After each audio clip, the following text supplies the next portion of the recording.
Joyeux Halloween à tous et à toutes et bienvenue sur Hide and Shriek, un jeu de Funcom et un spin-off de leur MMORPG The Secret World. Ah, ce jeu, je l'adore. C'est mon MMORPG préféré, mais je vais m'arrêter là parce que si je commence à me lancer sur The Secret World, on n'en finit plus. Je reviendrai, et j'espère très brièvement, à la fin de la vidéo pour vous en parler un peu plus en détail. Hide and Shriek, donc, qui s'inscrit dans l'univers de The Secret World puisqu'il met en scène en fait deux écoles. D'un côté, l'Académie d'Innsmouth, que l'on visite relativement tôt dans le jeu.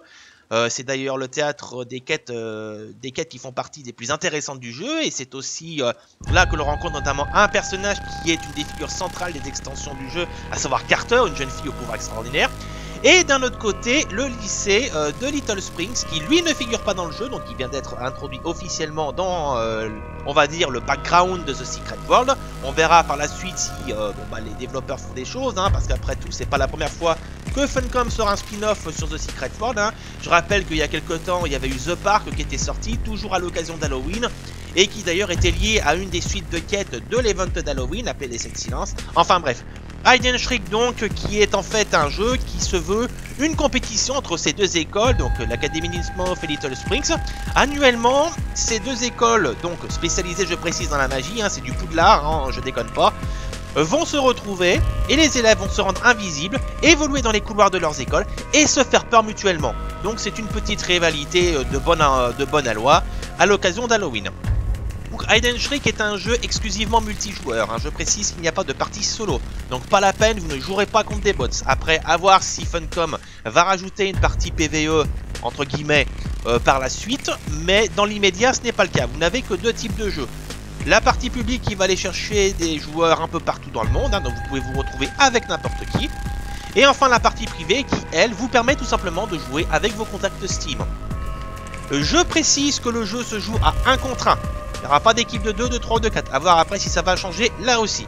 Donc on va se lancer dans une partie publique. Je vais couper vite fait le temps que ça recherche parce que ça peut parfois mettre du temps. Je vous retrouve tout de suite. Voilà, on y est. On a trouvé un adversaire. Donc nous allons pouvoir nous lancer joyeusement. Donc comme vous pouvez le constater sur le petit carnet, il y a des petits dessins qui renseignent pour quelle école vous jouez. Donc en l'occurrence pour Innsmouth. Bon, je vous le dis, j'ai bien fait de couper parce que le temps d'attente est malheureusement assez éloigné. Hein. Donc voilà. Les runes, une petite sélection aléatoire. Je vais revenir sur les questions des runes un peu plus tard dans le jeu. Pour le moment, je vais vous expliquer un peu les fondamentaux. Donc vous êtes dans une école, il y a une map unique et vous êtes répartis selon des couleurs précises. Là, je suis rouge, mon adversaire est bleu.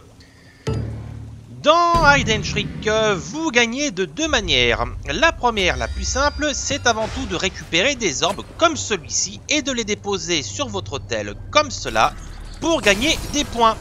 À l'issue du timer, chaque partie étant de 10 minutes, celui qui a le plus de points remporte la partie.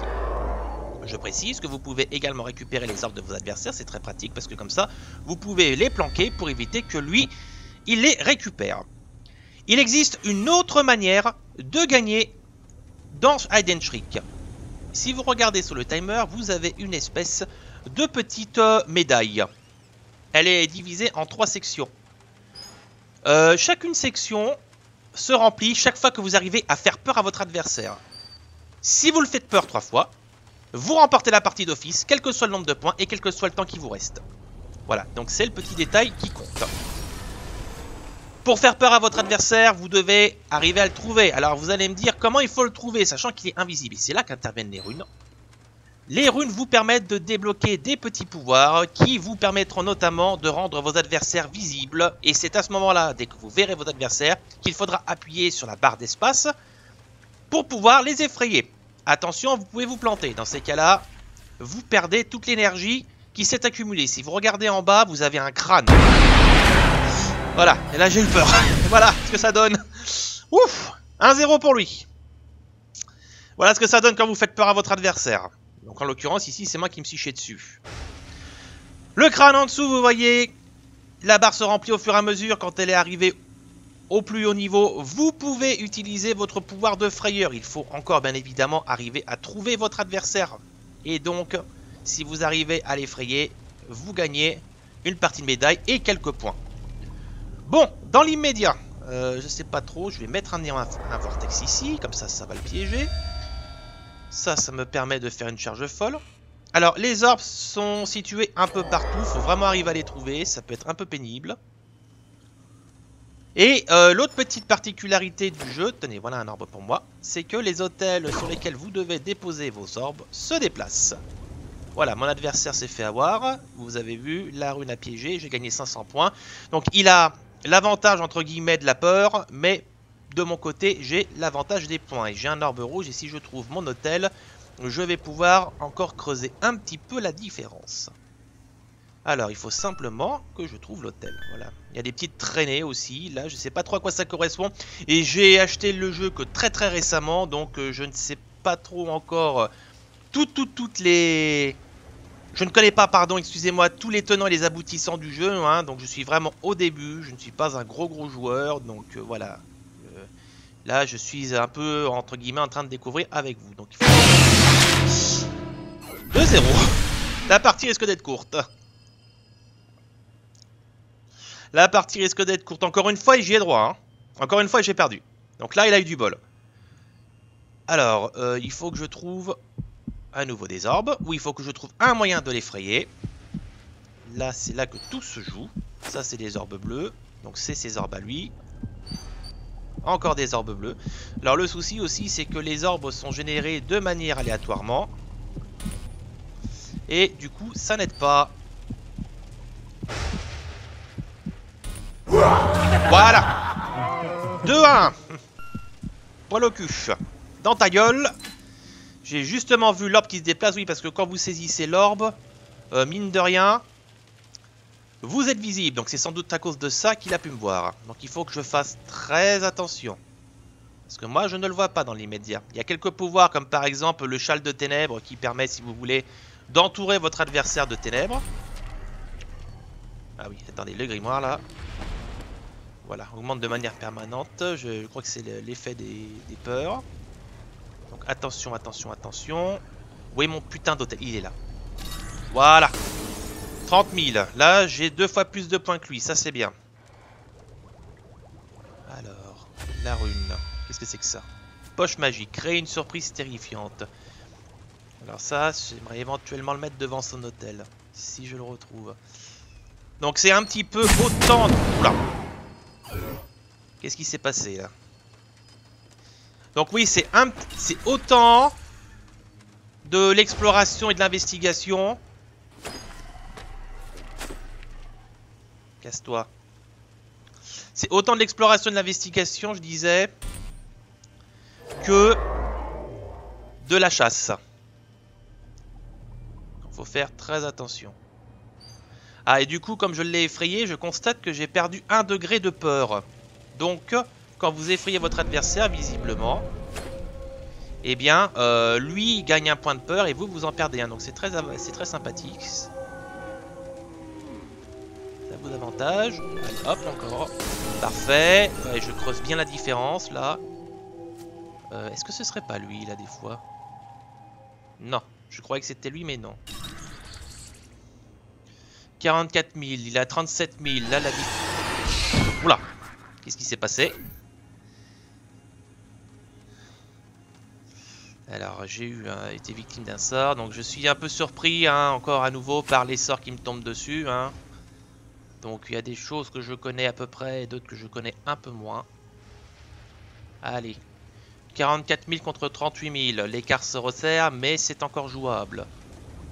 Il faut maintenant que je retrouve à nouveau mon hôtel et que je fasse attention de ne pas me faire avoir. Où est-ce qu'il est? Donc il y a un petit côté frustrant aussi, c'est quand vous courez après l'hôtel ou que vous trouvez pas suffisamment d'orbes. J'ai eu une partie par exemple où j'en ai vraiment chié pour trouver des orbes pour mon hôtel.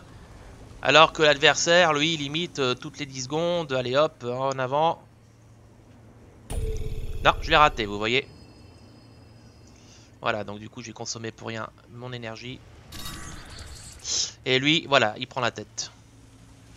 Il prend la tête alors que moi, j'en suis toujours à chercher mon hôtel. Où est-ce qu'il est ce con?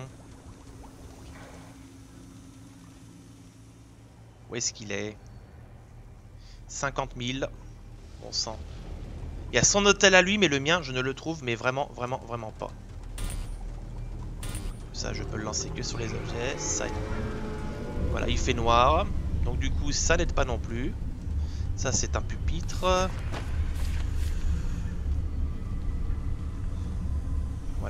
là, vous voyez, assombrissement considérable des lieux. Il reste 2 minutes, bientôt 30 secondes, pour que je puisse creuser l'écart. Là, ça va être chaud.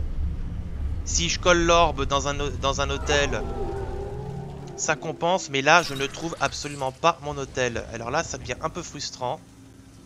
Ou j'observe très mal, ou j'ai vraiment pas de chance. Mais il y a des parties comme ça. Hein. Je l'ai pas vu se déplacer là. Où est-ce qu'il est cet hôtel, bon Dieu? Il doit pourtant pas être bien loin. Surtout que la carte est pas fondamentalement énorme. Donc mon incompréhension est quand même un peu totale là. Sinon, bah, on va tâcher d'y aller au spook. Ah, te voilà, petit coquinou. C'est bien le moment. Il y a un arbre bleu là-haut. Hop. Oui, on peut fouiller les placards aussi. Attention, ne pas se laisser piéger. J'aimerais bien me débarrasser de cette rune. Voilà, je l'ai balancée sur un casier. Alors bien surveiller le petit curseur hein, pour voir quel placard on peut ouvrir. Mon hôtel est ici à nouveau, c'est parfait. Il arrive au moment où j'ai pas forcément besoin de lui. Il faudrait que je trouve un autre orbe rouge, ce serait quand même sympathique parce que là, il a un avantage mais juste un léger. 500, voilà, on gagne aussi des runes, on gagne aussi des points en ramassant les runes. Voilà, envelopper l'adversaire de ténèbres, ça c'est bien parce que du coup il devient visible. Carapace, immunise contre le prochain sort, ça c'est pratique aussi. Voilà, j'aimerais quand même bien arriver à trouver un autre orbe rouge. Tenez, en voilà un. C'était pas un bon, donc du coup... C'est un orbe piégé, il est capable de piéger les orbes. Hein. Verrouille magiquement un objet.